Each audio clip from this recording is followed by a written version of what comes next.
নমস্কার বন্ধুরা, আমি শুভজিৎ আর আপনারা দেখছেন এক্সপ্লোরার শুভজিৎ। আজকে কিন্তু চলে এসেছি চিনার পার্কের যে আগের স্টপেজ রয়েছে 211 রুটের উপরে, সেটার নাম হচ্ছে কলুপুকুর। তো সেই কলুপুকুর স্টপেজে আজকে আপনাদের সামনে মোটামুটি রং করা একটি 2 BHK ফ্ল্যাটের ইনফরমেশন তুলে ধরতে চলেছি।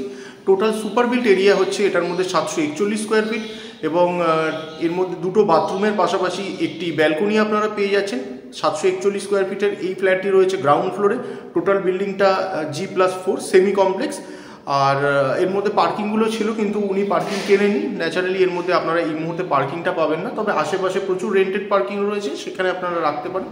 বাইক পার্কিং ফ্রি আর লিফট লোন ফেসিলিটি কিন্তু অ্যাভেলেবেল রয়েছে। আর এবার চলে আসি কমিউনিকেশনের কথা। এটা যেহেতু চিনার পার্ক আর বাগুইয়াটির ঠিক মধ্যস্থলে, তো আপনারা জানেন চিনার পার্ক এবং বাগুইয়াটি দুটোই কিন্তু ওয়েল কানেক্টেড জায়গা। চিনার পার্কের এখান থেকে যেরকম আপনারা এয়ারপোর্টে একদম ইজিলি মানে আপনারা হেঁটে চিনার পার্কে চলে যেতে পারবেন কখনো যদি মনে করেন, সেরকম কিন্তু পরিস্থিতি, কারণ একটা মাত্র স্টপেজের ব্যাপার।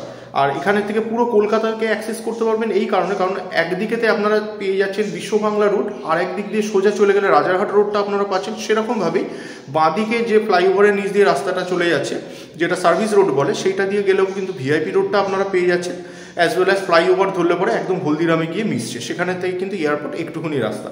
আর দোকান বাজারের কথায় চলে আসি। বাড়ি থেকে বেরোনোর সাথে সাথে প্রতিদিনের প্রাত্যহিক যে দোকান বাজারগুলো আছে সেটা কিন্তু একদম হাতের নাগালের মধ্যে আপনারা পেয়ে যাচ্ছেন। ঢিলছোড়া দূরত্বের মধ্যেই রয়েছে দোকান বাজার। আর স্কুল কলেজের কথা যদি জিজ্ঞেস করেন, তাহলে এটা যেহেতু ওয়েল কানেক্টেড জায়গা, বাগুইয়াটি যে সমস্ত স্কুলগুলো আছে, ন্যাশনাল থেকে আরম্ভ করে ক্যালকাটা পাবলিক থেকে আরম্ভ করে ডিপিএস মেগাসিটিরাও যদি চান, চিনার পার্কের ওইদিকে যেগুলো রয়েছে, তো একাধিক কিন্তু ইন্টারন্যাশনাল মানে ইংলিশ মিডিয়াম স্কুলের পাশাপাশি গভর্নমেন্ট স্পন্সার্ড স্কুলগুলো পেয়ে যাবেন।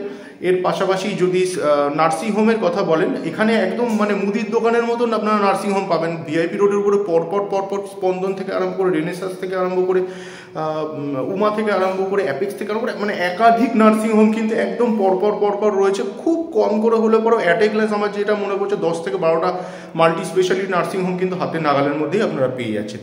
তো চলুন, এভাবে কথা বলে আপনাদের আর বোর করবো না, এবার আমরা ডাইরেক্ট কন্টেন্টে চলে যাবো এবং দেখে নেবো ফ্ল্যাটটি কিরকম। আসুন ভিডিওটি শুরু করা যাক। আমি আগেই বলেছিলাম বাইক আপনারা ইজিলি পার্ক করতে পারবেন, কত জায়গা পড়ে রয়েছে। এগুলো সমস্ত কমন এরিয়া, যেমনটা দেখতে পাচ্ছেন এই দিকেতেও কিন্তু তাই, প্রচুর জায়গা পড়ে রয়েছে, সেমি কমপ্লেক্স। আর এটা হচ্ছে ই টাইপের, এটা এই ব্লকটা হচ্ছে ই ব্লক। আর আমরা প্রবেশ করতে চলেছি। পার ফ্লোরে কিন্তু টোটাল 4টে করে ফ্ল্যাট আপনারা পাবেন। এই দিকেতে রয়েছে পাশাপাশি দুটো, আর এই দিকেতে রয়েছে দুটো।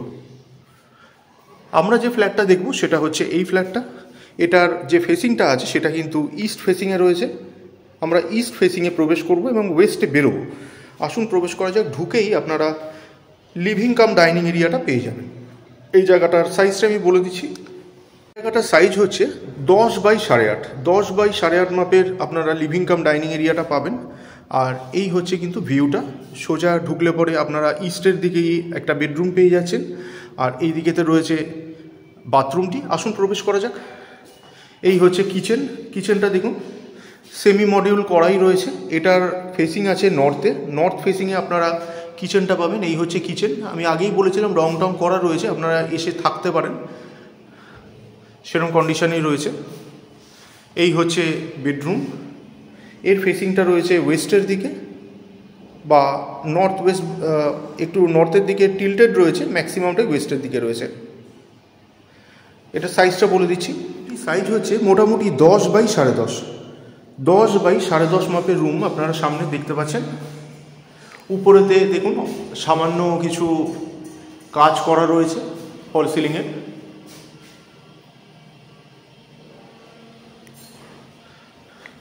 আর এইদিকে যে কিচেনটা দেখছেন, এই সাইজটাও বলে দিচ্ছি। 6x6.5 মাপের কিচেন আপনারা সামনে দেখতে পাচ্ছেন। এটি 6x6.5 মাপের কিচেন। চলে আসুন এবার বাথরুমটা দেখব। এটা কমন টয়লেট। সামনে যেটা দেখছেন এই হচ্ছে কমন টয়লেট। ফিটিংসগুলো কিন্তু সবই লাগানো রয়েছে, যেমনটা দেখতে পাচ্ছেন। এর ফেসিংটা রয়েছে নর্থের দিকে।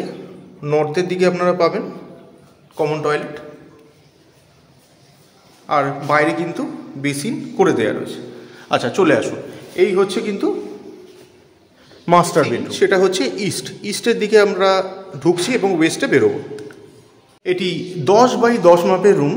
সামনে যেটা দেখতে পাচ্ছেন এটা হচ্ছে 10x10 মাপের রুম।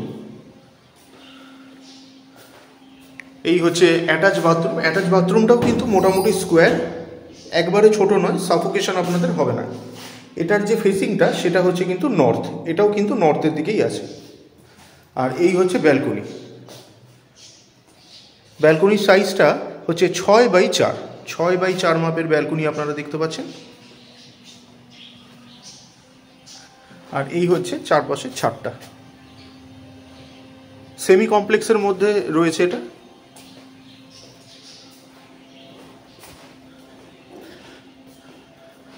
চলুন এবার ছাদটা একটু দেখে নেব। এই হচ্ছে লিফট, রানিং অবস্থায় রয়েছে। বন্ধুরা দেখুন, চলে আসলাম ছাদেতে। এই হচ্ছে ছাদ। ছাদটা অনেকটা বড়, সেমি কমপ্লেক্স, আগেই বলেছি। এটাও কিন্তু পাশের বিল্ডিংটা। এই হচ্ছে চারপাশের ভিউ। এই যে ফ্ল্যাটগুলো দেখছেন এগুলো কিন্তু একদম চিনার পার্কের ক্রসিংয়ের ফ্ল্যাট, তেমন বুঝতেই পারছেন ঠিক কীরকম জায়গার মধ্যে রয়েছে। আর এই ব্লকগুলো কিন্তু আপনাদের ভিতরের ব্লক। এই যে ব্লকগুলো দেখতে পাচ্ছেন, এই ব্লকগুলো কিন্তু সমস্ত আপনাদের ভিতরের ব্লক, মানে কমপ্লেক্সের ভিতরের ব্লক। আবার বলছি, এটা কিন্তু সেমি কমপ্লেক্স, পুরো প্রপার যে কমপ্লেক্স হয় সেটা নয়, সেমি কমপ্লেক্স। বন্ধুরা আজকে কিন্তু চেষ্টা করলাম মোটামুটি রিজনেবল প্রাইসের মধ্যে একটি 2 BHK ফ্ল্যাটের ইনফরমেশন তুলে ধরবার। মোটামুটি রং টং সব করাই রয়েছে, আপনারা যেমনটা দেখতে পেলেন। উপরে সামান্য কিছু ফল সিলিংয়ের কাজ, টাচ আপ করা রয়েছে। তো যদি মনে করছেন এই ফ্ল্যাটটি দেখে পছন্দ হয়েছে এবং আপনারা পারচেস করতে চাইছেন, তাহলে ডিসক্রিপশন বক্সে কিন্তু আমি কন্ট্যাক্ট নাম্বার দিয়ে দিলাম, সেই নাম্বারে আপনারা যোগাযোগ করতে পারেন। আর যদি ভিডিওগুলো ভালো লেগে থাকে তাহলে অবশ্যই লাইক এবং শেয়ার করবেন। আর চ্যানেলে ফার্স্ট টাইমের ভিউয়ার হয়ে থাকলে অবশ্যই চ্যানেলটিকে সাবস্ক্রাইব করে পাশে থাকা বেল বাটনটিকে অন করে দেবেন, কারণ এই চ্যানেলটিতে এরকম ধরনের প্রপার্টি রিলেটেড ভিডিও কিন্তু আসতেই থাকে। তো শেষ পর্যন্ত ধৈর্য ধরে ভিডিওটি দেখার জন্য অসংখ্য ধন্যবাদ। সবাই খুব ভালো থাকবেন।